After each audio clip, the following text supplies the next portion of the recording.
Zeus, Hera, Athena. Tonight, we explore the terrifying reality behind these names, stripping away the polished marble myths to reveal the raw, merciless enforcers of the ancient world. If you are still awake, listening to the quiet hum of the night, you are exactly on time. Before you fall asleep, let us open a story pulled from the absolute bedrock of a dangerous earth. We are looking at a world held hostage by the great edict of Mount Lykaion, a violent prophecy carved into the bones of the mountains, stating that if the sacred altars of the high peaks ever run cold, the sky itself will collapse and crush the mortal plains into dust. You are going to witness a civilization navigating a labyrinth of lethal obstacles, a violent, ship-breaking storm over the Aegean Sea, a shattered blood oath in the heavily fortified city of Argos, and a blind guardian priestess who holds the sole power to ignite the sacred, world-saving flames. Tell us where you are watching from. What time is it for you right now? Dim the lights. Listen to the ambient noise of your quiet room. Let the shadows settle deep into the corners, and step with me into the ancient night. You stand at the absolute summit of Mount Lykaion. The air here is aggressively thin, scraping the back of your throat with every desperate inhalation. You feel the sharp, bitter bite of ozone mixed with the metallic scent of incoming rain. Below you, the world is completely swallowed by an impenetrable, churning blanket of bruised purple clouds, cutting off the valleys of Arcadia and isolating this peak. This is the raw domain of Zeus. He is not a man on a throne. He is the undisputed sovereign of physical law, the enforcer of the atmosphere, and the brutal bringer of the storm. There are no grand, polished marble columns here to offer shelter. There is only a massive, terrifying ash mound altar, built layer by layer from centuries of burnt offerings, animal fat, and charred bone. By strict decree of the ancient prophecy, this fire must never, under any circumstances, be allowed to die. If the embers fade, the torrential rains will not just fall, they will wash the great walled cities straight into the boiling sea. The power to punish rests entirely in the preservation of this single heat source. The heavy temple guards, wrapped in thick, coarse wool cloaks that are already heavy with moisture, patrol the treacherous, loose shale paths just below the summit. They march with their heads down, their heavy boots crunching rhythmically over the sharp stones. They pull their cloaks tight against their necks with rigid fingers to block the biting wind. The bronze dust on their skin, a strict mark of their elite temple status, is barely visible in the gloom. You watch as the high priest approaches the dying, glowing center of the ash mound. He carries no torch to light his way, only a heavy bundle of dry, twisted olive branches strapped to his back with raw leather cords. The wind howls violently across the jagged limestone, constantly threatening to push him over the sheer cliff edge. His hands shake visibly in the freezing gale, his knuckles turning a stark, bloodless white as he grips the wood. He grabs a thick, gnarled branch, places it forcefully over his knee, and jerks his arms downward, snapping the wood with an explosive crack. He hurls the splintered wood onto the ashes in a frantic, uncoordinated rush, his shoulders hunched tight to his ears. The threat of the curse hangs heavy and physical in the sudden drop in atmospheric pressure. You feel the rough, unhewn stone steps sweating in the freezing night air, slick and treacherous with a thick layer of condensation that smells intensely of crushed lichen and wet dirt. Deep within the center of the ash mound, a single, dark red ember hisses loudly against the encroaching dampness. The priest drops heavily to his bare knees, entirely ignoring the sharp, flinty rocks instantly slicing into his unprotected skin. He leans down until his face is mere inches from the ash, his chest heaving as he blows frantically, continuously, onto the dying spark. The soot immediately kicks up in a dark, choking cloud, coating his lips, his eyelashes, and his matted beard in a thick, greasy layer of black dust. You hear the harsh, rasping sound of the soot catching in his throat as he coughs violently, yet he refuses to pull his head back. He scrapes his cracked, dirt-caked fingernails violently against the hard-packed earth of the altar base, tearing his own skin, dragging a handful of dry pine needles into a small pile. He needs the fire to catch immediately. He repeatedly slams his closed fist against his own thigh as the damp wood stubbornly resists the heat, his jaw locked tight in terror. If he fails, divine law dictates that the punishment falls directly and physically upon him first. The guards will hurl him from the cliff as the first sacrifice before the deluge destroys the world below. His frantic digging and blowing is pure, unfiltered survival. A heavy, unusually large drop of ice-cold rain strikes the very center of the altar, producing a sharp, loud sizzle that echoes sharply over the howling wind. A second drop hits his cheek. At that exact moment, down near the lower perimeter wall, a tall, heavily cloaked shadow silently detaches itself from the jagged rocks and begins to move steadily upward, stepping flawlessly over the loose shale, heading directly toward the vulnerable, sacred fire. You descend the treacherous, shale-covered slopes of Mount Lykaion, leaving the freezing altitudes behind. The descent forces you to lean backward, your boots digging desperately into the loose scree to prevent a fall. You follow the ancient trade roads winding down into the massive, sun-baked plains of the Peloponnese. Your destination is the heavily fortified citadel of Argos. The air here is thick, heavy, and suffocating, carrying the dense scent of crushed olives and the metallic tang of resting iron. You approach the colossal stone walls of the city, blocks of granite so massive they seem immovable. This is the absolute stronghold of Hera. She is not a soft goddess of domestic hearths. She is the terrifying architect of civilization, the enforcer of blood oaths, and the inescapable chains of political marriage. Her power is the brutal glue that prevents warlords from slaughtering one another. If Zeus controls the physical storm, Hera controls the volatile storm of human alliances. The prophecy explicitly binds them. If the sacred fire dies, the oaths holding these walls intact will dissolve into bloody chaos. You walk through the bronze-plated gates of Argos, stepping into narrow streets shadowed by towering limestone structures. The infrastructure of the city is built on strict obedience. Every intersection features a heavy stone boundary marker, carved with deep warnings against oath-breakers. You hear the ceaseless hammering of bronze smiths echoing from the artisan quarter, a constant heartbeat of military preparation. The merchants in the square do not shout. They speak in hushed whispers, constantly scanning the armed patrols. The tension presses down on your shoulders like a physical weight. The rule of the curse dictates that the first sign of divine failure will manifest here, in the breaking of bonds. You smell the cloying smoke of burning myrrh and sacrificial fat pouring from the open roof of Hera's temple. The temple guards stand rigidly at the entrance, their tall helmets casting long shadows across the courtyard. You notice the bronze dust clinging to their sweat-slicked forearms, catching the harsh daylight as they grip their heavy, ashwood spears. You move past the guards, slipping unnoticed into the cavernous, dimly lit sanctuary. The air inside is instantly cooler, but overwhelmingly thick with the scent of old blood and burning rosemary. In the center of the vast hall, beneath the imposing, golden-eyed statue of the goddess, a secretive ritual is taking place. This is a desperate, forced alliance. Two rival chieftains from the surrounding coastal territories stand on opposite sides of a low, black basalt altar. Their lands are threatened by the collapsing trade routes, and the high priestess of Argos has ordered them to bind their families in blood. The older chieftain, his face scarred and weather-beaten, holds a jagged obsidian blade over a shallow bronze bowl. He slices the palm of his hand without a flinch, letting the thick, dark blood pool into the vessel. He forcefully shoves the bowl across the rough stone surface toward his rival. The sound of the heavy bronze scraping against the basalt echoes loudly in the cavernous room, a harsh, grating noise that makes your teeth ache. You watch the younger chieftain closely. He stares at the bowl of blood, his chest rising and falling in rapid, shallow breaths. He is supposed to add his own blood, mixing it to finalize the unbreakable treaty, an act enforced by the crushing weight of Hera's law. Instead, his right hand drops instinctively to the heavy iron dagger strapped to his leather belt.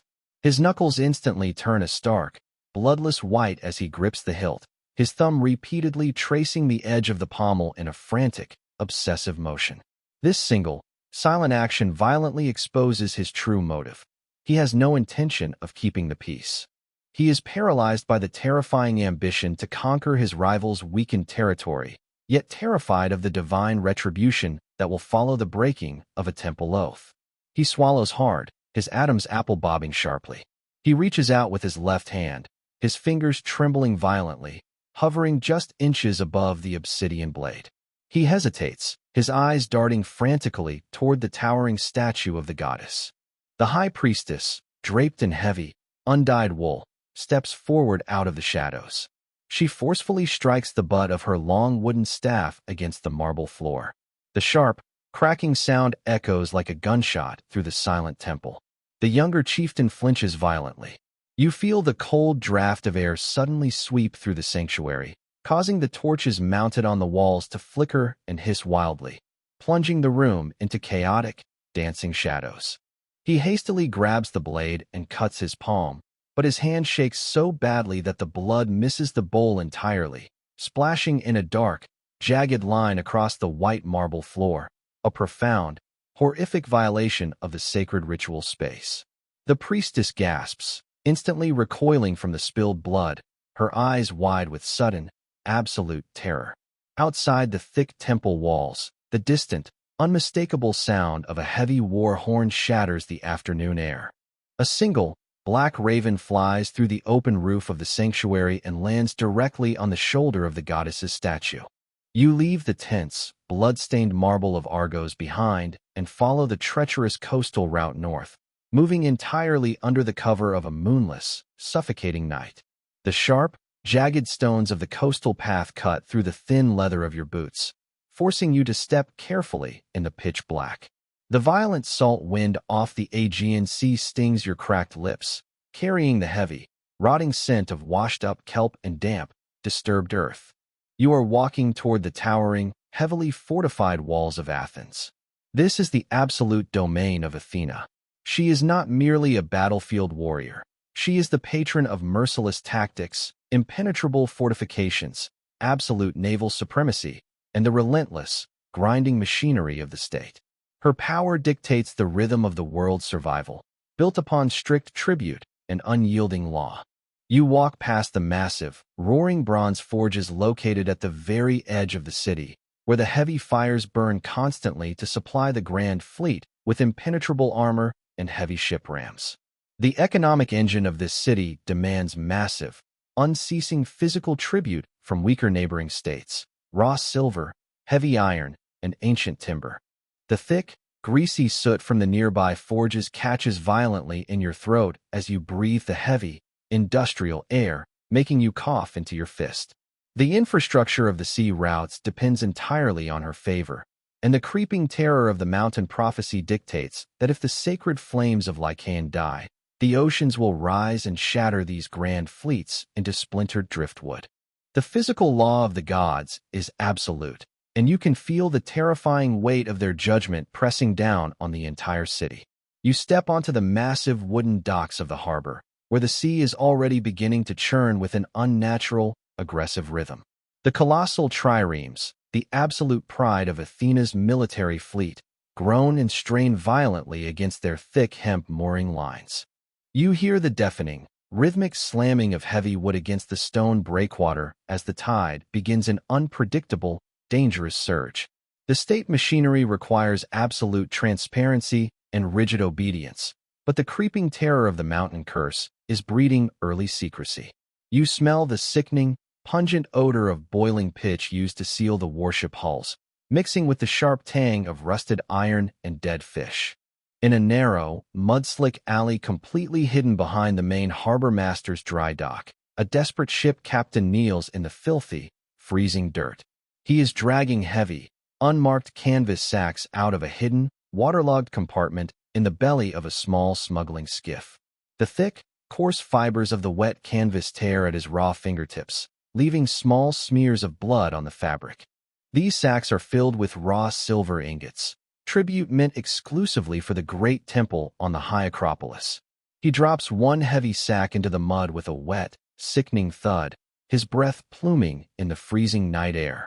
The laws of the goddess's tribute are strict and unforgiving. Stealing from her sanctuary is a crime punishable by immediate execution, enforced by the elite, silent spear carriers of the upper city. The sheer audacity of his crime is a direct testament to the paralyzing fear spreading rapidly through the local populace. You watch from behind a stack of rotting, sea-warped wooden crates as the captain desperately digs a deep hole in the compacted earth with the flat, broad blade of a rusted iron trowel. He forcefully drives the tool into the ground, the jarring impact shuddering up his arm and into his shoulder. He is hoarding the silver to illegally purchase black market timber and reinforce his own storm-battered merchant ships, entirely defying the strict laws of the goddess's tribute. He packs the wet, freezing mud down over the buried sacks with his bare hands, the cold instantly numbing his fingers. He continuously snaps his head toward the dark entrance of the alley, the thick tendons in his neck standing out rigid under his skin. His breathing is ragged, shallow, and panicked, his chest heaving against his soaked leather tunic. He violently wipes a mixture of freezing sweat and mud from his brow, smearing the filth across his face. He aggressively shoves the handle of the trowel deep into his wide leather belt, his right hand immediately dropping to hover tightly over the hilt of a curved iron dagger at his hip. This raw, trembling motion violently exposes his absolute terror and his overriding instinct for survival.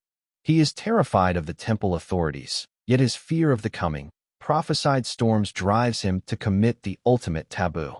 The wet mud sucks loudly at his heavy boots as he tries to stand up, his legs shaking violently under the crushing weight of his treason. The public order relies entirely on rigid obedience, but here, in the dark shadows, that obedience is permanently fracturing into pieces. You step closer, the heavy brine stinging your eyes. The captain turns sharply toward the microscopic sound of your shifting weight, his hand instantly drawing the curved dagger. The iron blade scrapes harshly against the leather scabbard, producing a sharp, metallic hiss in the quiet alley. He points the rusted tip directly into the darkness, his chest heaving, his eyes wide and unblinking, frantically searching the shadows for hidden temple spies. He spins around in a tight circle, desperately trying to cover his tracks, using the side of his heavy boot to kick loose, dry straw and discarded rope over the disturbed, wet mud. He breathes heavily through his clenched teeth, a sharp, hissing sound of pure, unadulterated panic. The reputation of the Athenian guard is legendary. If they find this altered earth, they will not ask questions before driving their long spears through his chest. He drops to his knees one last time, pressing his ear directly against the filthy, freezing ground, listening intently for the rhythmic, synchronized marching boots of the temple enforcers. The temperature in the alley violently drops another 10 degrees, the damp cold biting right through your clothes and settling deep into your bones. The dark water in the nearby harbor suddenly, violently recedes with a loud, sucking sound, pulling away from the stone pylons and exposing the barnacle-encrusted, rotting wood beneath. High above the alley, perched perfectly still on the sharp edge of a bronze roof tile, a large owl silently rotates its head to stare directly into the shadows where you stand, its eyes reflecting the distant forge fires. You drag your exhausted legs back through the deeply rutted, baked clay roads toward the towering gates of Argos. The consequence of the shattered blood oath inside Hera's temple has manifested, not as a sudden lightning strike, but as a rapid, brutal collapse of the city's lifeblood. The divine law of alliances is broken, and the land responds with punishing synchronization. The air is violently hot, shimmering with a thick haze that makes the massive limestone walls look like they are melting into the earth. The agricultural infrastructure is completely paralyzing. The fields of wheat are entirely brittle, snapping under the weight of the oppressive, dead wind. You step off the road, and your heavy leather boot crushes a dead locust into a fine, gray powder. The ancient aquifers are violently sealing themselves shut. You feel the severe heat radiating upward through the soles of your boots, drawing every ounce of moisture from your throat. The sharp smell of dying vegetation and baked dust violently assaults your senses. The creeping suspicion that the sacred fire on Mount Lykaion is failing has transformed into a palpable panic gripping the walled city. You push your way through the bronze-reinforced gates and step into the central square. The public order has completely disintegrated into a desperate struggle for survival. Thousands of citizens are packed shoulder to shoulder, their bodies pressing tightly against one another. You hear the ceaseless clatter of empty, baked clay pitchers being slammed furiously against the dry cobblestone.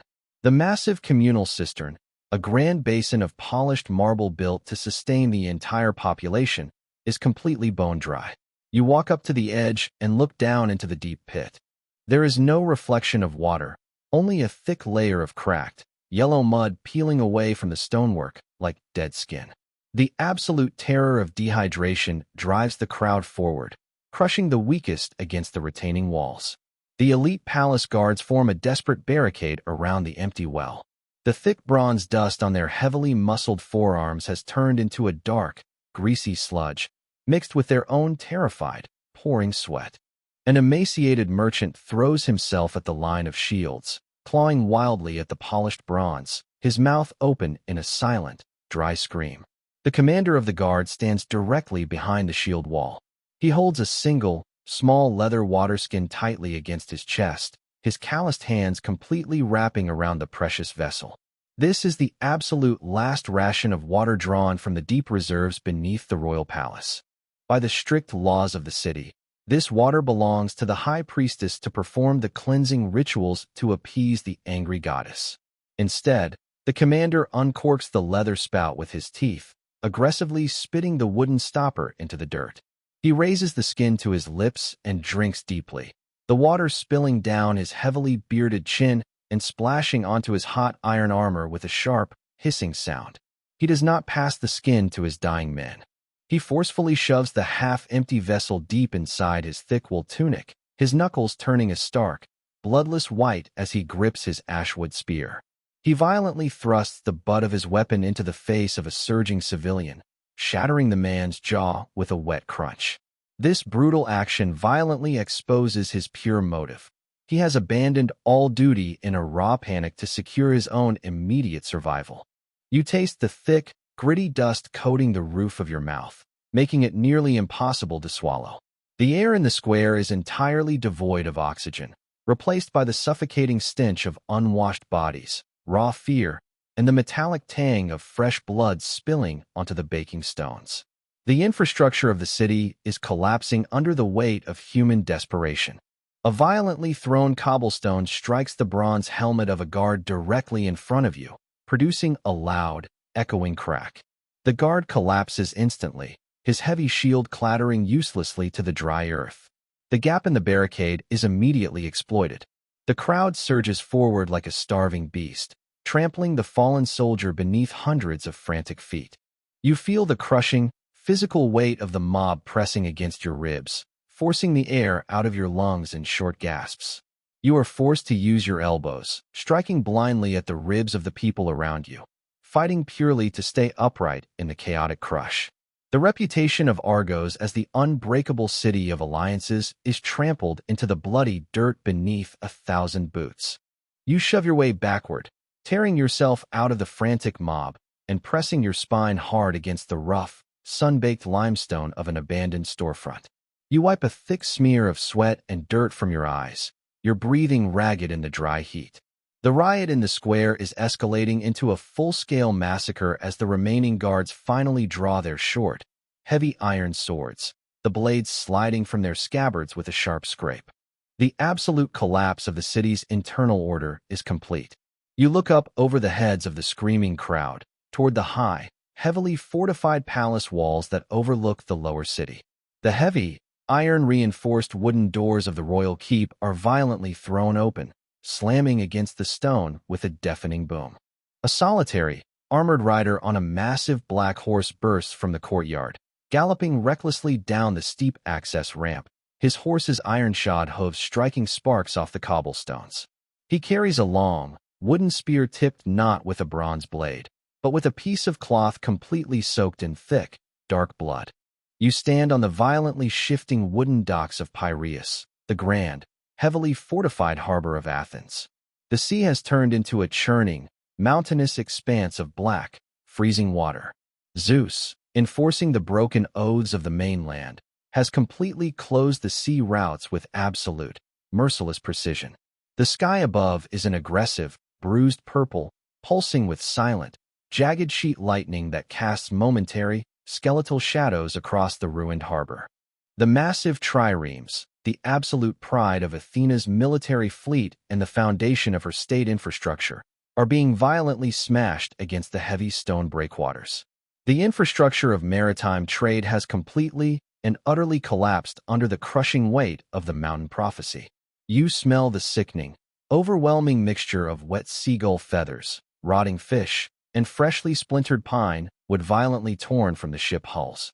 The air is so thick with freezing sea spray that you have to squint constantly, the sharp salt violently stinging your eyes and burning the back of your throat with every single breath. The once impenetrable naval supremacy of the city is being ground into useless sawdust by the sheer, crushing physical force of the weather. The heavy, tar-soaked wooden planks beneath your leather boots groan and buckle ominously, slick with freezing sea foam and dark, tangled mounds of torn, rotting seaweed washed up from the black depths. You walk slowly toward the edge of the central pier, where the chaos of the storm directly meets the collapsing public order. Hundreds of terrified sailors huddle tightly together under the precarious shelter of the harbor master's stone portico. They are explicitly refusing the screamed orders of their naval commanders to secure the outermost mooring lines. To step onto those exposed docks is to invite immediate death by the crushing weight of the black waves. You watch a wealthy merchant, draped in heavy, soaking wet purple wool, stand perilously close to the edge of the violently heaving pier. His massive cargo ship, heavily laden with imported Egyptian grain meant to feed the city's massive army, is taking on water fast. The heavy wooden mainmast violently snaps with a deafening sound like a cannon shot, sending heavy timber and thick hemp rigging crashing down onto the deck, instantly crushing the wooden rowing benches into kindling. The merchant does not call for a rescue. He furiously tears the heavy, intricately forged gold chains from his own neck, violently ripping the skin of his throat in his frantic, uncoordinated haste. He hurls the precious metal directly into the violent, foaming surf, his face twisted into a mask of pure, primal terror. He drops heavily to his bare knees on the slick, freezing wood, screaming a hoarse, guttural prayer into the deafening wind. This is a desperate, entirely futile attempt to physically bribe the god of the sky. You step back rapidly as a massive wall of black water slams directly into the pier, showering you in freezing, bitter spray. The sheer force of the impact violently rattles the teeth in your skull and vibrates up your spine. The fierce gales snap the thick mooring lines of a smaller patrol boat, sending the heavy wooden vessel careening wildly toward the stone pylons. A deeply panicked sailor sprints across the slippery dock toward a small, wooden skiff tied to a secondary iron ring. He is abandoning his post, abandoning his sworn oath to the Athenian fleet, driven entirely by the blinding instinct to flee inland, far away from the wrath of the sea. The harbor commander, heavily armored in a thick bronze cuirass that is tarnished green with sea salt, sees the deserter breaking rank. The commander's face contorts with rage and the absolute, paralyzing fear of losing control over his panicked men. He aggressively draws a heavy, double-bit iron wood axe from his wide leather belt. He sprints heavily across the dock, completely ignoring the screaming wind, and intercepts the sailor just as the man grabs the skiff's thick rope. He raises the heavy iron axe high above his head and violently drives the heavy blade directly into the hull of the small skiff, over and over again with brutal force. You hear the sharp, explosive crack of the wood splintering under the ferocious blows. The commander hacks the only means of escape into floating debris, his breath pluming in the freezing air, his teeth bared in a vicious snarl. His knuckles are stark, bloodless white around the wooden haft of the heavy axe. This violent, destructive action entirely reveals his terrifying motive.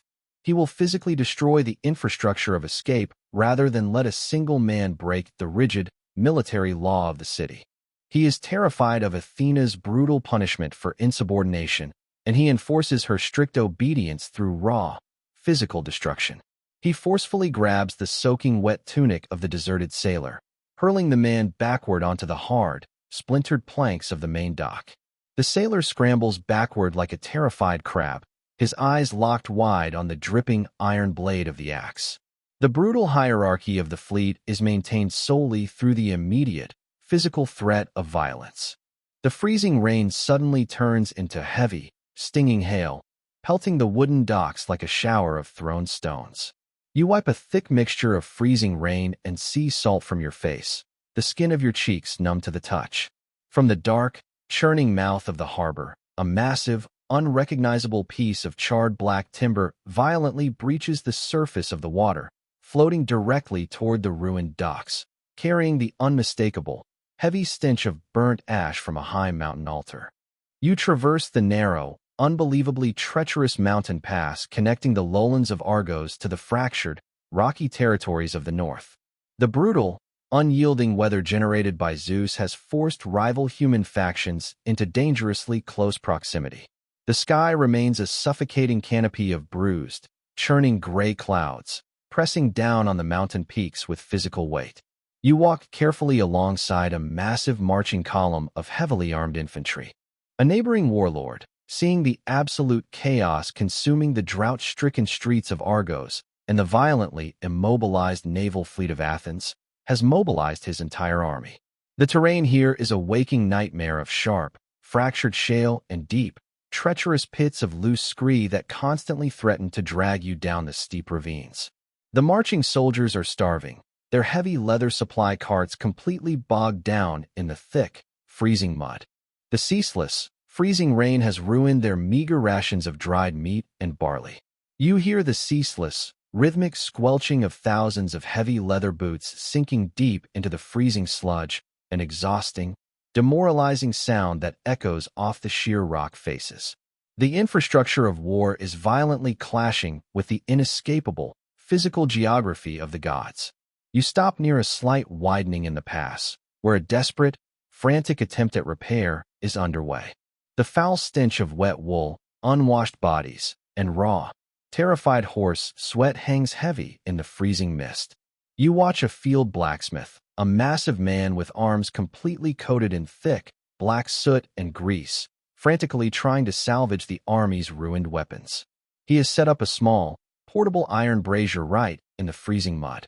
He aggressively thrusts a bent, heavily notched bronze sword into the glowing red coals. The wind instantly whips the sparks violently into his face, but he does not flinch or blink. He drags the glowing metal out with heavy iron tongs and slams it onto a small steel anvil. You hear the sharp, deafening ring of his heavy hammer striking the bronze, sending a shower of burning orange flakes into the wet dirt. He forcefully plunges the hot metal into a cracked wooden bucket of freezing rainwater. You hear the violent, high-pitched hiss of the hot iron quenching, and a thick, suffocating cloud of white steam instantly erupts into the freezing air, momentarily blinding you and carrying the sharp, metallic tang of vaporized bronze directly into your lungs.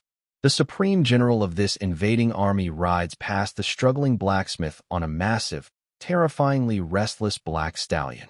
The horse wildly tosses its heavy head, its eyes rolling back, fully spooked by the unnatural, electric charge hanging heavy in the storm-choked air. The general does not attempt to calm the animal. Instead, he violently jerks the heavy, spiked iron bit backward, tearing the corners of the horse's mouth until thick, dark blood drips down its jaw and splatters onto the muddy shale. His heavy, ornate bronze armor is already heavily tarnished by the relentless rain. He rides aggressively up and down the exhausted marching line, entirely ignoring the suffering of his starving men. He violently swings a thick, braided leather riding crop, viciously striking the heavy wooden shields of his soldiers as he passes them. He screams hoarse, guttural commands for them to march faster, his face twisted into a grotesque mask of pure, unadulterated, opportunistic ambition. He points his heavy iron sword directly southward, toward the highly vulnerable, crumbling city of Argos. This brutal, physical display of unnecessary violence violently exposes his true, underlying motive. He intends to slaughter the distracted oath-breakers and claim their rich territory before the angry gods can finish their own divine punishment. The morale of the army is practically non-existent. The public order of this military machine is held together entirely by the sheer, paralyzing fear of their commander's immediate, violent retribution. a young spearman, his hands completely raw and bleeding from gripping his heavy ashwood shaft in the freezing cold, suddenly collapses face first into the freezing mud. He does not try to get up. His body shudders violently against the wet earth, entirely broken by the forced march. The soldier directly behind him does not stop to help. He simply steps heavily directly onto the fallen man's back, driving him deeper into the suffocating sludge, his eyes staring blankly straight ahead. The brutal law of survival has entirely replaced any semblance of human loyalty. The narrow mountain pass offers absolutely no options for retreat. They are trapped between the freezing altitudes of the furious sky god and the desperate, fortified walls of the city they intend to conquer. The wind suddenly shifts direction, blowing violently up from the deep valleys below, carrying a bizarre, unnerving scent of burning olive branches from a terrifyingly distant peak. You pull your heavy woolen cloak tighter around your freezing shoulders, your fingers completely numb and unresponsive. The sheer rock walls of the pass seem to lean inward, threatening to crush the entire column of men under thousands of tons of wet granite. The sky darkens further, turning the late afternoon into a pitch-black, terrifying night. High above the struggling, exhausted army, an immense golden eagle, a sacred enforcer of the high peaks, descends rapidly from the violent, churning storm clouds. It circles the narrow pass in total, terrifying silence, its massive wings cutting cleanly through the freezing rain. The general halts his bleeding horse, his eyes locking onto the massive bird, his sword still drawn and pointed toward the southern plains. The eagle abruptly dives, pulling up sharply just feet above the general's plumed helmet, and deliberately drops a heavy, violently writhing, severed black snake directly onto the mud-splattered center of the path. You enter the grand, heavily guarded temple of Athena, positioned on the highest, most exposed hill of the city. The sheer, colossal scale of the stone columns is terrifying, built to dwarf the mortal form. The heavy marble is freezing to the touch, and the still, dead air inside smells intensely of old, burning myrrh incense and damp, ancient limestone. This massive sanctuary is not a place of comfort. It is a rigid fortress of absolute law, strategic enforcement, and the terrifyingly efficient ritual machinery of the state. The massive theft of the silver tribute from the coastal docks has been discovered. The absolute authority of the goddess has been directly challenged by the creeping panic of the mountain prophecy. You stand perfectly still in the deep, flickering shadows cast by the colossal bronze statue of Athena, watching the high priestess inspect the heavily reinforced vaults located directly beneath the polished floor. Her face is a terrifying mask of controlled, absolute calm, but the frantic, violent energy in her movements is decisive. She violently kicks a heavy, empty iron chest across the stone tiles. The deafening, scraping screech of metal on marble echoes like a physical blow through the cavernous sanctuary. The desperate ship captain who buried the silver in the harbor mud has been violently dragged up the steep steps of the Acropolis by 4 heavily armored temple enforcers. He is thrown roughly onto the freezing floor before the priestess. His wet, filthy clothes are torn, his face heavily bruised and bleeding from the sharp points of the enforcer's ashwood spears. He does not try to stand. He remains curled tightly on his side, his breath rasping heavily in the cold air. The high priestess forcefully grabs a massive, heavy iron key, as long as a man's forearm, from a thick iron ring chained to her belt. She does not shout or command. She steps forward and viciously strikes the captain directly across the side of his head with the heavy metal key, hard enough to instantly draw a thick line of bright red blood. The brutal, physical violence from a figure of absolute religious authority violently exposes her own underlying, terrifying motive. She is projecting her own pure terror of the goddess's wrath onto the mortal thief. She is desperate to prove, through raw, physical destruction, that the temple's authority and the city's rigid infrastructure remain absolutely unbreakable. The captain recoils violently, spitting a mouthful of blood and broken teeth onto the pristine white marble floor. He entirely refuses to speak or confess, his jaw locked tight in a desperate, final act of defiance. The heavy bronze doors of the sanctuary, towering twice the height of a man, are suddenly and forcefully barred from the inside by the elite temple guard. The heavy wooden beams slamming into their iron brackets echo like a tomb ceiling shut. The public order of the city relies entirely on the swift, brutal execution of justice, and this closed-door trial is the ultimate enforcement of that terrifying reputation. The heavy soot from the temple's massive braziers catches sharply in your throat, mixing with the metallic smell of fresh blood on the stones. You watch the priestess violently grip the heavy key again, her knuckles turning stark, bloodless white, preparing to strike the silent thief a second time. She points a trembling, furious finger directly toward the massive, open roof of the temple, where the unnatural, bruised purple storm clouds continue to churn violently. She is terrified of the encroaching weather, terrified of the divine punishment that will fall upon the entire city if she does not maintain absolute control. You stand back as the guards forcefully drag the captain upward by his hair, his knees dragging across the rough marble. The severe, cold air of the temple feels heavy and suffocating, completely devoid of mercy. The laws of tribute are not suggestions. They are the blood that keeps the city's massive, militaristic engine running. The economic survival of the state depends entirely on the constant flow of wealth into these deep, freezing vaults. The priestess steps directly into the center of the spilled blood on the floor, ignoring the stain on her pristine woolen robes. She violently hurls the heavy iron key directly at the base of the massive bronze statue of Athena, the metal sparking brightly against the stone.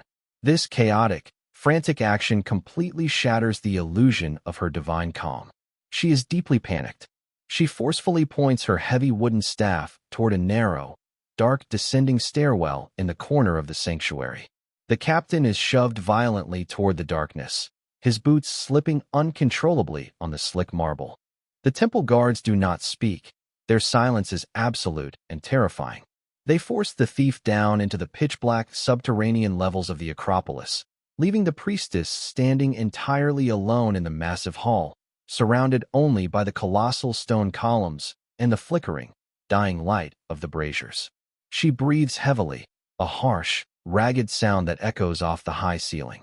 The absolute isolation of power is palpable in the freezing air. The immense pressure of maintaining the state's rigid machinery is slowly crushing her. You feel a sudden, violent vibration pass entirely through the thick marble floor, originating from deep beneath the city. A low, rhythmic, continuous drumming begins to echo distinctly from the lightless depths of those subterranean levels. You leave the suffocating, riot-torn streets of the walled city of Argos behind you. Pushing your way through the heavy bronze gates and walking out onto the deeply rutted, baked clay roads that lead directly into the vast agricultural heartland of the Peloponnese. The air out here is entirely different from the city, but it is just as lethal and oppressive. Hera's absolute, terrifying domain over the household, the massive herds, and the foundational wealth of the land has violently turned against the mortal inhabitants. The completely shattered blood oath inside her marble temple has directly triggered a biological enforcement of her strict divine law.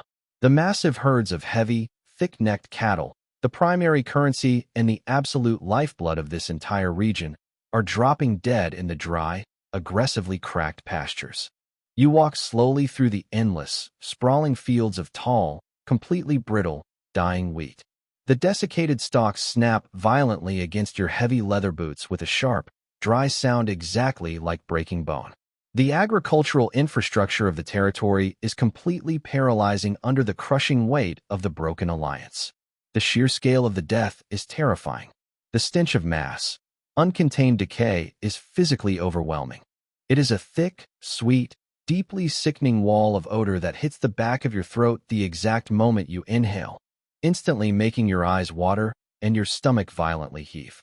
You desperately pull the heavy, coarse wool of your dark cloak tightly over your mouth and nose, but the woven fabric does absolutely nothing to filter out the relentless smell of the plague.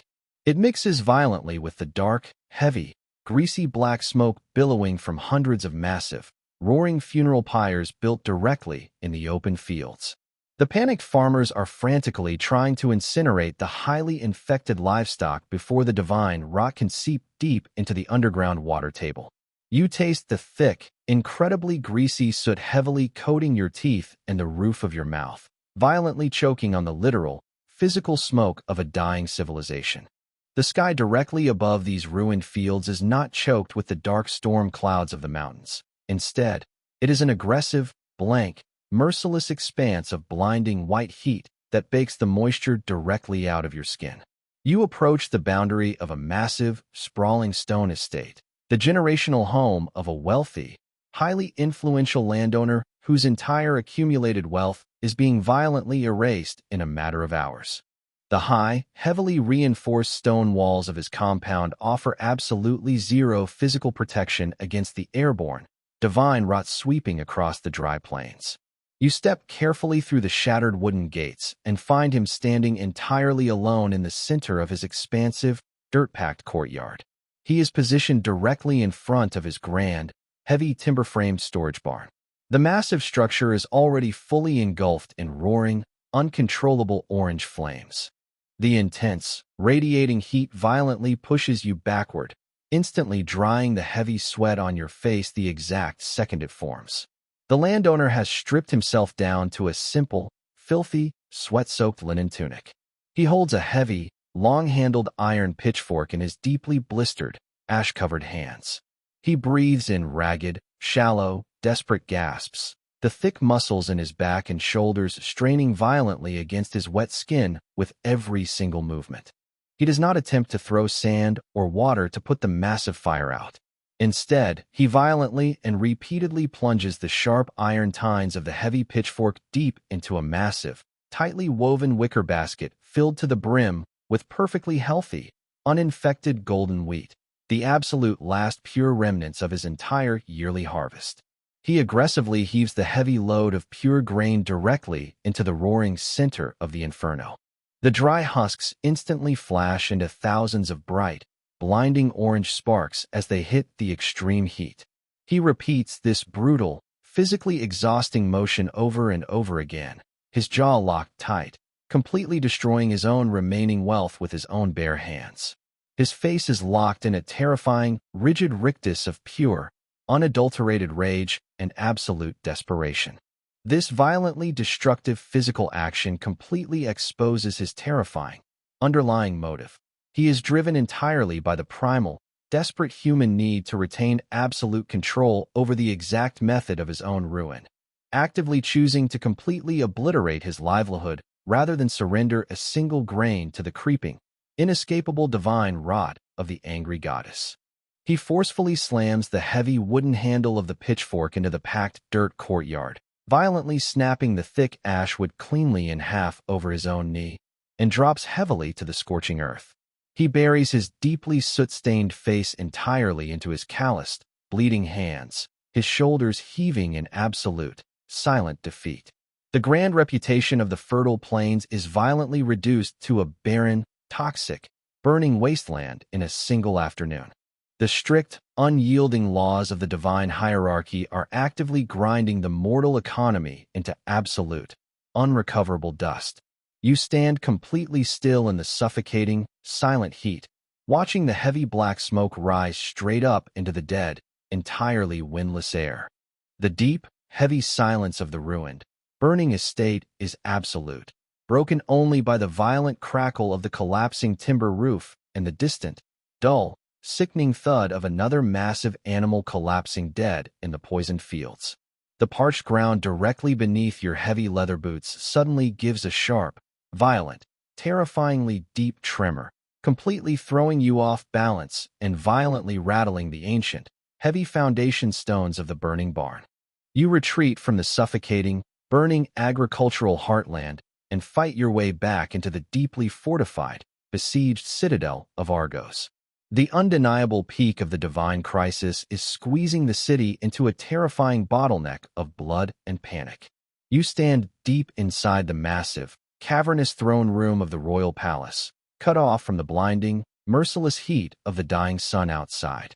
The air in this heavily sealed, windowless stone chamber is incredibly thick, completely stagnant, and overwhelmingly foul. You smell the intense, sickening mixture of sour, spilled red wine, days of stale, terrified human sweat, and the sharp, metallic odor of freshly polished bronze armor and drawn iron weapons. The public order of the once impenetrable city has entirely disintegrated into a rabid, starving mob. You hear the deafening, rhythmic, synchronized booming of a massive, makeshift wooden battering ram repeatedly slamming into the heavy, iron-reinforced outer gates of the lower palace courtyard. The sheer physical force of each massive impact violently vibrates up through the polished limestone floor, rattling the bones in your ankles and shaking the heavy, dust-covered tapestries hanging on the ancient, weeping stone walls. The infrastructure of royal authority is being battered into splinters by the raw, desperate survival instinct of the starving population. The king of Argos sits entirely alone on his massive, raised throne of carved black basalt, surrounded by a tight, incredibly tense perimeter of his last remaining elite spearmen. He is fully encased in heavy, ornate bronze battle armor, but the metal does not make him look powerful. It makes him look like a trapped, suffocating animal chained to a rock. The brutal, unforgiving mechanics of Hera's law demand an immediate, monumental payment to restore the shattered blood alliances and break the suffocating drought. The king tightly grips the massive, carved stone armrests of his throne. His knuckles instantly turn a stark, bone-white, and the thick, blue veins in his heavily scarred forearms bulge sharply against his skin. His breathing is fast, incredibly shallow, and ragged, echoing loudly in the tense silence of the room between the deafening impacts of the battering ram outside. He suddenly surges to his feet, the heavy metal plates of his armor grinding together with a loud, harsh screech. He snatches a massive, intricately chased silver wine chalice from a low wooden table beside him. He does not drink. He violently twists his entire torso and hurls the heavy silver vessel with vicious force directly against the solid stone wall. You hear the sharp, explosive crash of the precious metal impacting the limestone. The heavy silver instantly crumples and deeply dents upon impact, dropping heavily to the floor and rolling in a crooked, distorted circle. The dark, thick red wine splashes across the pale stone wall in a wide, jagged, horrific arc, looking exactly like a fresh arterial blood splatter. The king immediately slams both of his heavy, iron gauntlet hands down onto the thick, polished oak wood of the table, leaning his entire body weight forward. You hear the sharp, distinct cracking sound of the heavy wood splintering under the immense pressure of his grip. This completely erratic, physically destructive action entirely exposes his terrifying, underlying motive. He is consumed by the pure, blinding panic of losing his crown, and he is desperately, violently searching for any possible physical sacrifice to force the gods to intervene and save his own life. He refuses to step down. He refuses to surrender his fortified walls to the starving mob. The creeping, terrifying realization of the absolute cost of survival hardens the muscles in his heavy, bearded jaw. He snaps his head to the side, his wild, bloodshot eyes locking entirely onto his own eldest son, the young prince, who stands near the heavy bronze braziers at the edge of the royal dais. The boy is unarmed, wearing a simple white linen tunic, his face pale and drawn with exhaustion and fear. The king does not speak a single word of explanation or apology. The brutal laws of the ancient world offer no mercy for royal blood when the divine infrastructure of the earth itself is collapsing. The king raises his heavy, gauntlet right hand and points a single, rigid, trembling iron finger directly at the boy's chest. He issues a single, hoarse, guttural bark of a command to the commander of the guard. The massive, heavily armored soldiers instantly pivot in complete unison, their heavy leather boots slamming simultaneously against the stone floor. They aggressively lower the sharp, heavy iron tips of their long ashwood spears, forming a tight, inescapable ring of lethal, bristling metal directly around the unarmed prince. The ultimate, horrifying taboo of kinslaying is about to be officially sanctioned as an extreme, desperate offering to the sky and the hearth. The young prince instantly recoils, slamming his back hard against the rough stone of the pillar behind him. He shoves both of his bare hands forward, grabbing the thick wooden shaft of the nearest spear and desperately trying to wrestle the lethal iron tip away from his own throat. The rough ashwood tears the skin from his palms, but he entirely refuses to let go. He kicks wildly with his heavy leather sandals, violently striking the heavy bronze shin guards of the advancing soldiers, the sharp metallic clangs echoing through the cavernous room. He is physically fighting with the raw, chaotic desperation of an animal cornered in a slaughterhouse, heavily panting, his wide eyes darting frantically for any possible escape route. The king refuses to look away, his hands still gripping the splintered wooden table, his face a completely rigid, unmoving mask of absolute, tyrannical self-preservation. The massive, iron-studded oak doors at the far end of the throne room suddenly buckle inward with an earth-shattering crack, and a thick, suffocating cloud of black pitch smoke and a blazing wall of orange torchlight pours into the sealed room. You are thrown violently back onto the treacherous, wind-blasted summit of Mount Lykaion. The apocalyptic storm has reached its absolute, terrifying zenith, transforming the peak into a freezing hellscape. The bruised purple clouds from the earlier hours have completely descended, swallowing the jagged peak in a suffocating, violently churning fog that entirely obscures the perilous cliff edges. The atmospheric pressure is so intensely crushing that it physically hurts your eardrums, a deep continuous ache that pulses with every single panicked beat of your heart.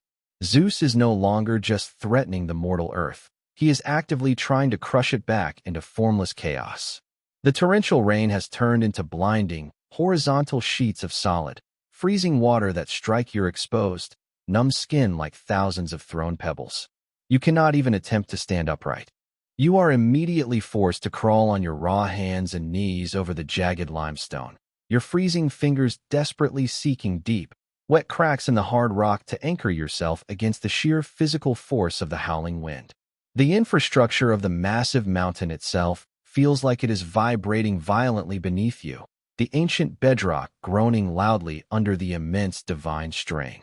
You smell the intense, terrifying stench of pure ozone, so thick it tastes exactly like raw, burning copper heavily coating the back of your tongue. The high priest, whom you left frantically blowing on the dying embers of the sacred ash mound, is now completely prone in the freezing, thick mud. His heavily waterlogged woolen robes are entirely plastered to his emaciated, shivering frame, weighing him down like a soaked lead shroud. The single, desperate pile of dry pine needles he had frantically gathered has been completely obliterated by the relentless downpour. The sacred, world-saving fire, the absolute center of the entire world's survival, is reduced to a single, fiercely glowing red buried deeply within the soaking wet, suffocating gray sludge. The priest's bare hands are completely coated in a thick, freezing mixture of dark mud and his own fresh, warm blood from frantically digging into the hard-packed earth. He suddenly stops blowing. He violently, aggressively slams both of his heavily bleeding fists directly into the soaking wet ash, burying his filthy face entirely in the freezing mud, his narrow shoulders heaving in absolute, silent, broken despair. This single, violently defeated physical action entirely exposes his terrifying, underlying motive. He has completely surrendered his sacred duty, fully paralyzed by the overwhelming physical impossibility of his task. He is actively accepting his imminent, brutal execution by the temple guards over continuing the futile, agonizing struggle to keep the flame alive. You watch through the blinding, stinging rain as the tall, heavily cloaked shadow from the lower perimeter finally breaches the absolute summit. The figure does not crawl. He walks entirely upright, leaning his entire body weight heavily forward into the screaming gale at a severe, unnatural angle. He is completely wrapped in a heavy, dark, heavily salt-stained canvas cloak, the exact kind worn by the desperate smugglers of the Athenian docks. He reaches the very edge of the massive ash mound and stops perfectly still, his boots sinking into the muck. He does not reach out a hand to help the weeping, defeated priest.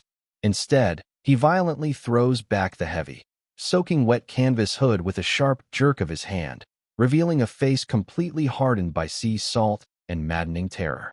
It is the desperate ship captain from the coastal alleyways, the man who buried the stolen silver tribute.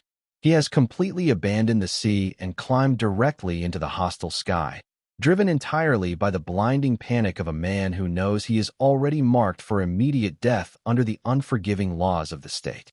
He reaches aggressively under his heavy cloak and violently draws his curved, rusted iron dagger.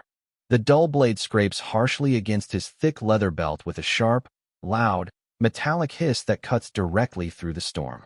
He steps heavily and deliberately directly onto the sacred altar, entirely ignoring the absolute, deeply ingrained religious taboo of his blasphemous actions. His heavy, mud-caked leather sea boots aggressively crush the outer rim of the fragile ash mound. He stares directly down at the weeping, prone priest, his jaw completely locked, his teeth grinding audibly, his eyes wide and completely unblinking.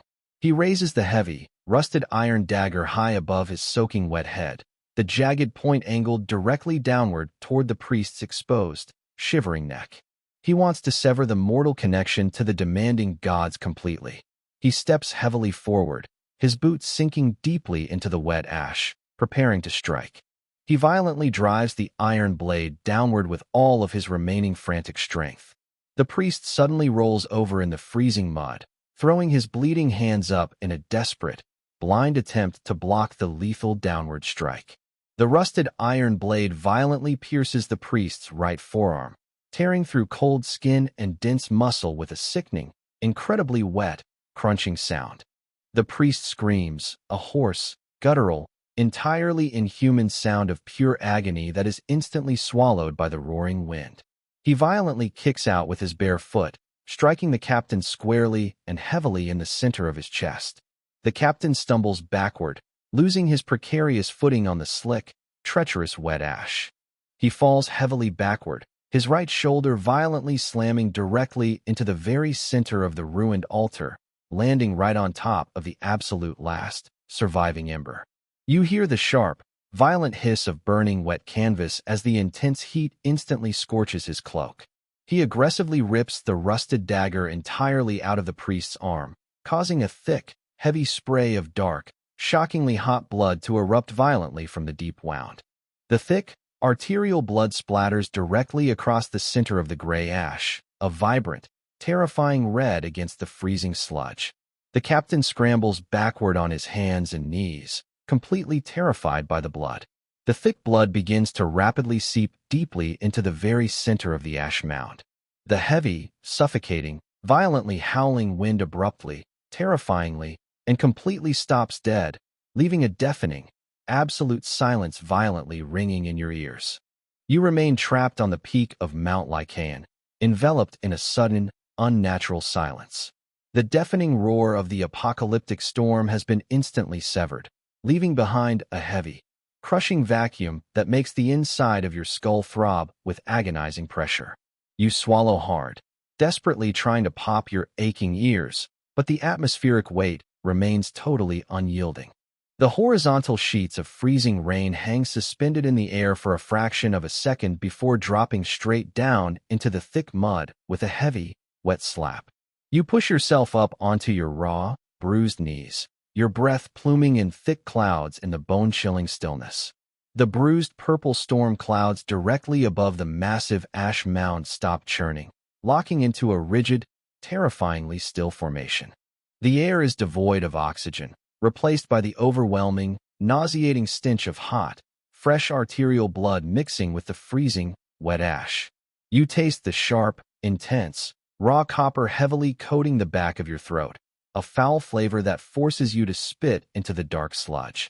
The rusted iron dagger lies abandoned in the mud, completely coated in thick, dark red blood.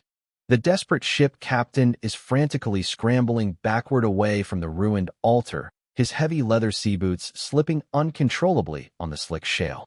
He throws himself backward, his canvas cloak wrapping tightly around his legs, trapping him against a jagged boulder. He stares directly at his own trembling hands. They are completely covered in the high priest's hot blood. The captain aggressively slams both of his bloody palms directly against the sharp, unyielding edge of the freezing limestone rock. He drags his flesh forcefully back and forth across the jagged stone, viciously tearing his own skin, ripping his calluses to shreds in a desperate attempt to physically scrape the sacred blood entirely off his body. This brutal, self-destructive action completely exposes his terrifying, underlying motive.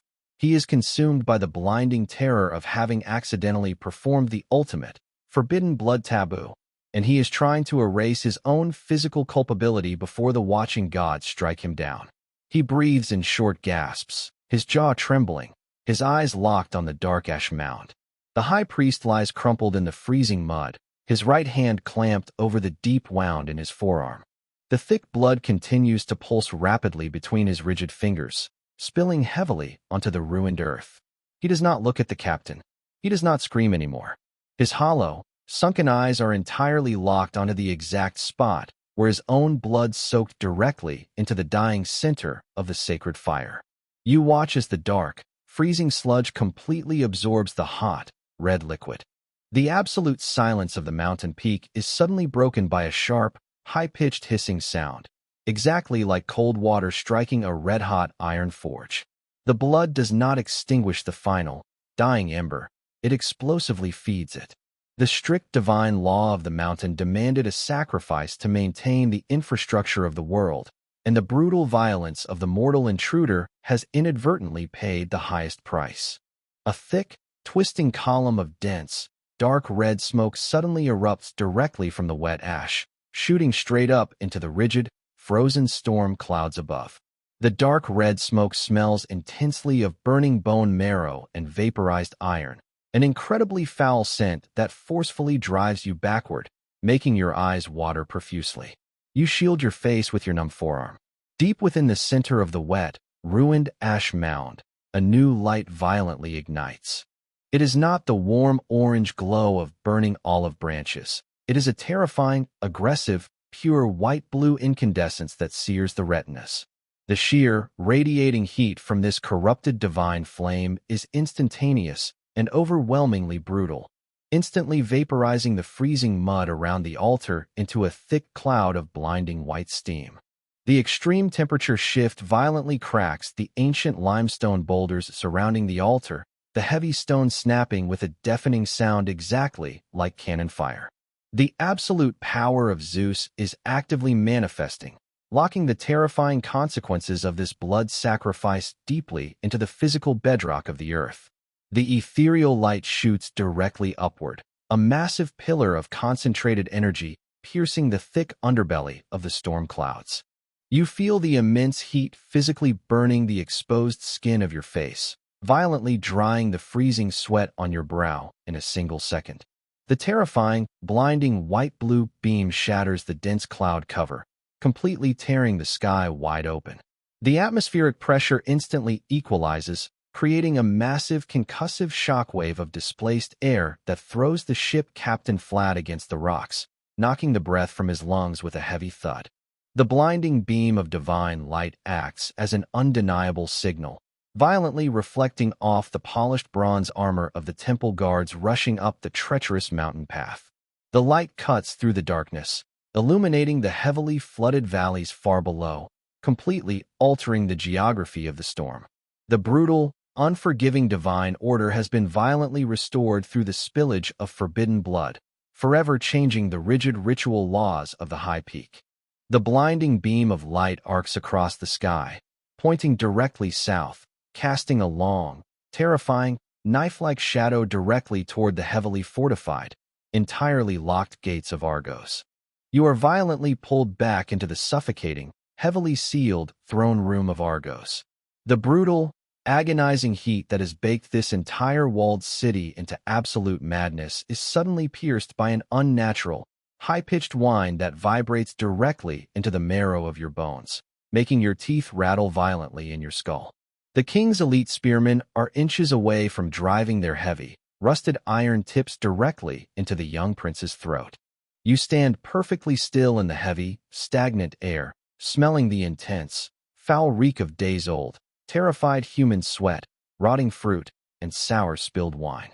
Then, the massive vaulted ceiling violently detonates.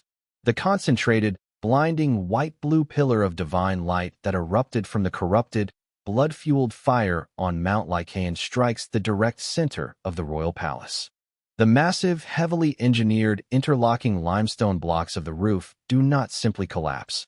they are instantly pulverized into a thick, blinding, choking cloud of white dust and deadly, jagged shrapnel. The deafening, concussive roar of the direct impact throws you completely off your feet, slamming your spine incredibly hard against the rough, weeping stone of the nearest massive pillar. You taste the sharp, incredibly dry, bitter grit of powdered mortar coating your entire mouth and throat, violently choking your breath and forcing a harsh cough. The rigid, ancient infrastructure of the Grand Throne Room is completely obliterated in a single, terrifying second, exposing the deeply sealed chamber to the violently shifting, furious sky above. The blinding, ethereal divine light vanishes instantly, replaced by the brutal, undeniable physical consequence of the restored ritual fire. The agonizing, weeks-long drought of Hera's punishment is violently broken, but absolutely not with a gentle, forgiving rain. A catastrophic, roaring deluge of black, freezing water violently pours directly through the shattered, gaping hole in the ceiling. A solid, crushing, incredibly heavy column of the sea dropped directly from the heavens. It hits the polished marble floor with the sheer, terrifying kinetic force of a falling boulder. The deafening, continuous roar of the rushing water entirely obliterates the frantic screams of the royal guards. You feel the instant, shocking drop in atmospheric temperature, the freezing, violent water instantly soaking completely through your heavy woolen cloak in less than a heartbeat, chilling your skin to absolute ice and instantly numbing your fingers. The heavy bronze braziers, previously filled with glowing, burning coals, are instantly extinguished with a massive, high-pitched hiss, sending thick, blinding, suffocating clouds of greasy gray steam rapidly expanding through the ruined chamber. The dark water level rises with terrifying, unnatural speed, forcefully sweeping the shattered remnants of the heavy wooden doors and the completely splintered oak tables into a violently churning, deadly whirlpool of broken wood, torn tapestries, and shattered clay. The strict, unyielding divine law of the goddess has shifted from passive starvation to active, kinetic destruction. The elite spearmen instantly break their tight, highly disciplined, lethal formation.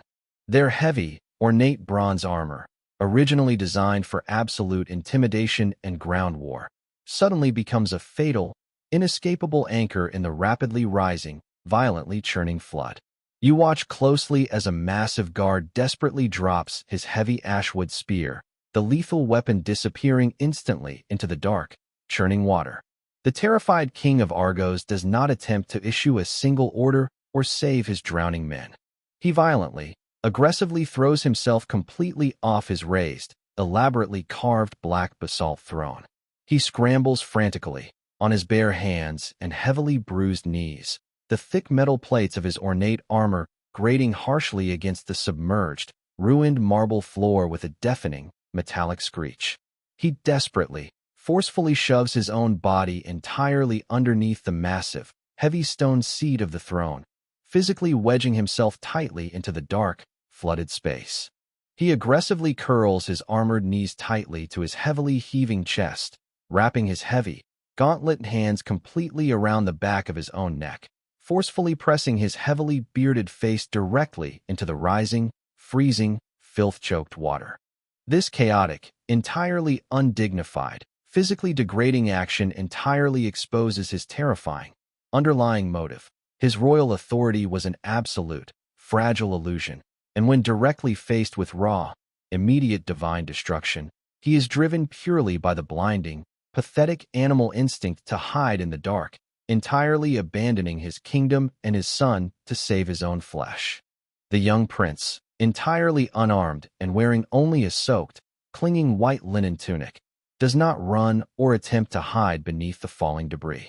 He stands directly in the exact center of the roaring deluge, the freezing, dark water quickly rising aggressively past his bare knees. He violently wipes a thick, stinging mixture of fresh red blood from a superficial head wound and pulverized, wet limestone dust completely out of his eyes with the back of his raw hand. He aggressively, forcefully grabs the heavy, iron-studded wooden shaft of a discarded, floating spear, actively using the sheer, heavy weight of the weapon to physically anchor himself against the violent, pulling current. His jaw is locked entirely tight, his neck muscles straining visibly against the freezing rush.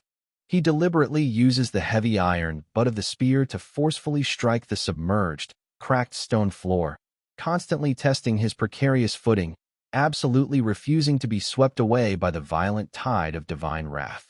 The long-standing public order of the old, corrupt regime is completely drowning directly around him, forcefully leaving him as the sole, violently defiant physical anchor of a new, terrifyingly uncertain era of survival.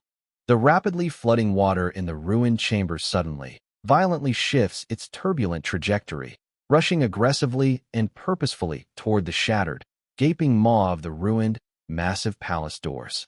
The heavy, dark tide pulls back sharply, forcefully revealing a massive, jagged, entirely bottomless fissure violently splitting the ancient bedrock of the courtyard outside, the deep crack pointing directly, unmistakably north, straight toward the high, walled fortifications of the city of Athena. You are violently thrown against the massive, freezing marble columns of the Parthenon on the high Acropolis of Athens. The terrifying, bottomless fissure that violently split the ancient bedrock of Argos has ripped its way northward with impossible, terrifying speed. You do not just feel the earthquake, you hear it coming long before it arrives. It is a deafening, continuous, low-frequency roar that physically vibrates the heavily tarnished bronze armor of the temple guards, a sound exactly like 1,000 heavy iron chariots simultaneously grinding over broken glass. The absolute, rigid geography of the Attic plains is being brutally rewritten by the corrupted, blood-fueled fire of Mount Lykaion. You look down from the high, fortified vantage point and watch in pure, paralyzed horror as the massive, deep crack aggressively tears through the lower city. It violently rips through the crowded artisan quarters, instantly swallowing heavily reinforced stone houses and roaring bronze forges into a pitch-black, bottomless abyss.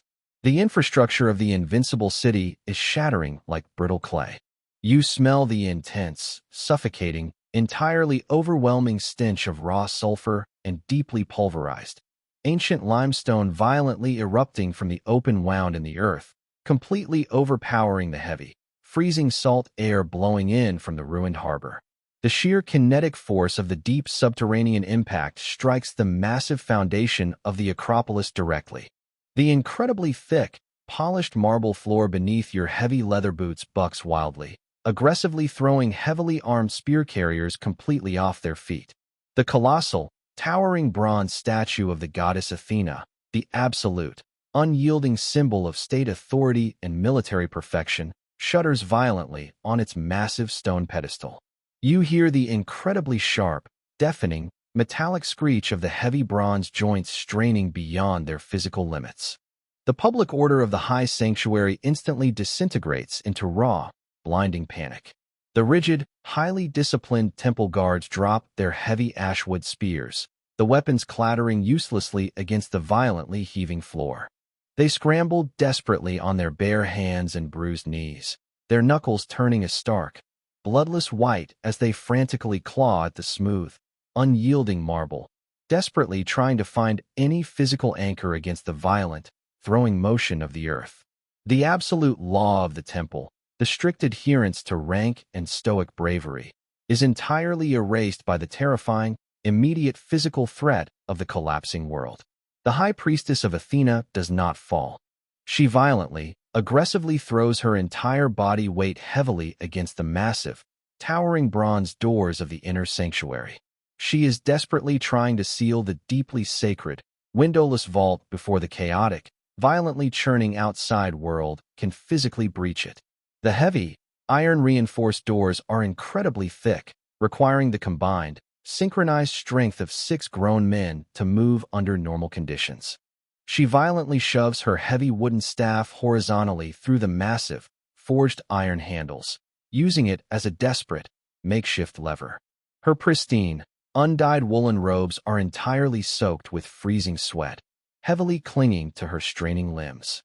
Outside the rapidly narrowing gap of the doorway, a terrified, bleeding temple guard desperately thrusts his heavily armored arm directly into the opening, violently begging for sanctuary from the collapsing stone roof of the outer portico. He physically grabs the edge of the heavy bronze door, his thick fingers desperately digging into the cold metal, his wide, bloodshot eyes locking entirely onto the high priestess. She does not hesitate. She completely ignores his screaming pleas. She violently, aggressively steps heavily backward and hurls her entire body weight directly against the makeshift wooden lever with absolutely brutal, unyielding force. The massive bronze door slams violently shut with an earth-shattering, deafening boom. You hear the incredibly wet, sharp, sickening crunch of the guard's heavy bronze gauntlet and the thick bones of his forearm being instantly, completely crushed between the immovable heavy doors. He screams, a hoarse, entirely inhuman sound of pure agony, but the priestess does not stop. She aggressively, forcefully drives a massive, heavy iron locking pin directly into the floor bracket, physically securing the barricade. This incredibly brutal, physically destructive action entirely exposes her terrifying, underlying motive. She is driven purely by the blinding, fanatical need to preserve the physical infrastructure of the deity, actively choosing to violently mutilate and sacrifice her own loyal protector rather than allow the panicked, bleeding outside world to contaminate the sacred space. She fiercely wipes a thick spray of the guard's fresh red blood entirely off her pale cheek with the back of her violently trembling hand, her jaw locked completely tight. The irreversible choice is permanently locked in. The divine law has been violently, aggressively updated by the spilled blood on the mountain, and the brutal consequences are now physically sealed within the highest walls of human power. The violent shaking of the earth abruptly, terrifyingly stops, leaving behind a heavy, suffocating silence violently broken only by the distant, muffled screams of the trapped guard outside the heavy doors. You stand perfectly still in the pitch-black, entirely sealed sanctuary, the air growing incredibly thin and heavily stale. The heavy bronze braziers have been completely knocked over, spilling dead, cold ash across the polished floor. You feel the freezing, damp stone walls of the inner vault pressing aggressively inward, the absolute isolation of power becoming a physical, crushing tomb. High above the sealed ceiling, a single, incredibly heavy drop of freezing rain finds a microscopic, newly formed crack in the massive marble roof, falling silently through the suffocating darkness and landing directly onto the cold, bronze cheek of the towering goddess statue with a sharp, echoing tick. You step out from the suffocating, pitch-black silence of the inner sanctuary and emerge into a world that has been violently, permanently altered. The dawn over Athens does not bring the warmth of a new beginning. It brings a cold, clinical light that exposes the absolute, measurable legacy of the divine intervention. The city is a jagged graveyard of grand ambitions and shattered marble. You walk slowly down the steep, cracked stone steps of the Acropolis, your heavy leather boots crunching loudly over a thick, treacherous layer of pulverized limestone and fine bronze dust. The air is entirely different now. It is thin, freezing, and tastes intensely of raw iron and ancient, disturbed earth. You feel the sharp, bitter grit of the dust heavily coating your tongue and the back of your throat with every single breath. The infrastructure of the invincible state is being forcibly rebuilt with a frantic, terrifying efficiency that borders on madness. Thousands of survivors, their clothes reduced to filthy, salt-crusted rags, are being driven into the ruins by the silent, heavily armed temple guards. This is the new reality, a civilization stripped of its luxuries and forced into the raw, primary labor of absolute survival. You watch from the edge of the great agora as the state machinery reasserts its crushing weight. The massive, deep fissure that tore through the city has been partially filled with the rubble of the fallen temples. You see a line of hundreds of men, their backs bent nearly double under the weight of massive wicker baskets filled with heavy, jagged stones. Their hands are raw, the skin completely worn away from the palms, leaving thick smears of dark red blood on the rough woven fibers. They do not speak. They move in a slow, rhythmic, agonizing procession, their heavy breathing the only sound in the freezing morning air. You see a master mason, a man whose family has built the city's walls for generations, standing over a newly laid foundation. He holds a heavy, frayed hemp measuring line between his shaking fingers, He does not look at the workers collapsing around him. He violently, aggressively snaps the line against the wet stone, leaving a sharp, straight mark of red ochre. He ignores the frantic, muffled cries of a young laborer whose foot has just been crushed by a falling granite block. This brutal, focused physical action entirely exposes his terrifying, underlying motive. He has completely detached himself from human empathy, driven purely by the blinding, fanatical need to restore the physical wall before the next storm arrives. He is building a fortress not for the people, but against the gods. The new walls of Athens are being doubled in thickness, designed with a terrifying, defensive geometry that treats the very earth as a hostile enemy. You walk past the massive forges near the harbor, which have been rebuilt with incredible speed. The intense, radiating heat from the roaring fires violently hits your face, drying the freezing mist on your skin in a single second. You hear the ceaseless, deafening ringing of 100 heavy iron hammers striking hot bronze, a sound that echoes off the surrounding hills like a constant barrage of mountain thunder. The smell is an overwhelming, sickening mixture of burning pitch, vaporized copper, and the thick, greasy soot from the funeral pyres still smoldering in the lower districts. The economy of the city has been reduced to a single currency, iron and stone. The wealth of the merchant class has been completely seized by the temple authority to fund this massive, militaristic reconstruction. You see a former wealthy shipowner, now stripped of his purple robes and gold chains, kneeling in the freezing mud. He is frantically using a small iron chisel to scrape the heavy salt crust off the salvaged ship timbers. He strikes the wood with vicious, exhausted rage, his eyes wide and bloodshot, his jaw locked tight in a mask of pure, unadulterated survival. You pull your heavy, salt-stained cloak tighter around your shoulders as a sudden, freezing gust of wind sweeps up from the harbor. The sea is no longer black and churning, but it remains a flat, unnatural, leaden gray, entirely devoid of life. The massive triremes are gone, replaced by small, low-slung transport barges that move like sluggish water beetles across the bay. The reputation of the Athenian fleet as the masters of the Aegean is a dead memory. The power and enforcement of the law now radiate entirely from the high, silent Acropolis. You look up and see the high priestess standing on the edge of the newly reinforced parapet. She is a solitary, dark silhouette against the pale morning sky. She does not move. She does not offer a blessing. She simply watches the thousands of laborers below, her right hand gripping the cold stone of the wall until her knuckles turn a stark, bloodless white. She is the living embodiment of the new divine bureaucracy, cold, unyielding, and entirely focused on the maintenance of the ritual walls. A long, dark, knife-like shadow stretches across the main road, cast by an unseen figure perched high atop the ruined pedestal of the goddess. You leave the rebuilding ruins of the great cities behind and travel deep into the rural, isolated heart of the Peloponnese. The grand, world-shaking events have finally settled into the dirt, becoming the quiet, terrifying, and absolute rules of everyday human existence. The sky is no longer a battlefield of bruised clouds, but it remains a pale, heavy, and watchful expanse that seems to press down directly on the tops of the cypress trees. You walk along a narrow, ancient path of packed earth and white flint, winding toward a modest stone house nestled in a grove of gnarled, silver-leafed olive trees. The air here is still and cold, carrying the faint, bitter scent of wood smoke and the sharp, clean smell of freshly pressed olive oil. The gods are no longer distant myths or names carved into grand marble. They have become the immediate, visceral laws of the earth, the weather, and the harvest. They are the invisible judges standing in the corners of every room, the silent enforcers of the boundaries between life and the abyss. You feel the physical weight of this new world in the way you naturally lower your voice, the way you step carefully to avoid disturbing the ancient boundary stones. You enter the small stone house as the last of the cold light fades from the horizon.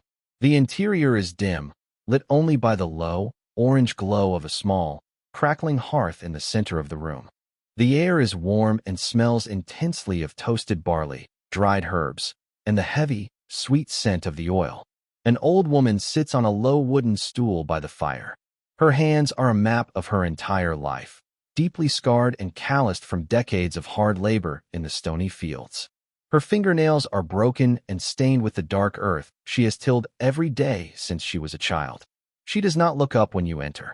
Her focus is entirely, fanatically centered on a small, unadorned clay vial she holds between her trembling fingers. It contains the absolute last of the season's pure olive oil.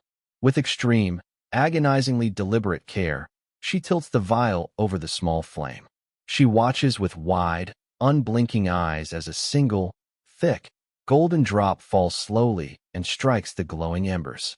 You hear the sharp, high-pitched hiss as the oil touches the heat, and a small, bright flash of blue light momentarily illuminates her deeply lined face. She immediately, forcefully bows her head until her chin strikes her chest. She hunches her thin shoulders, pulling her tattered woolen shawl tightly around her neck. She does not speak a prayer.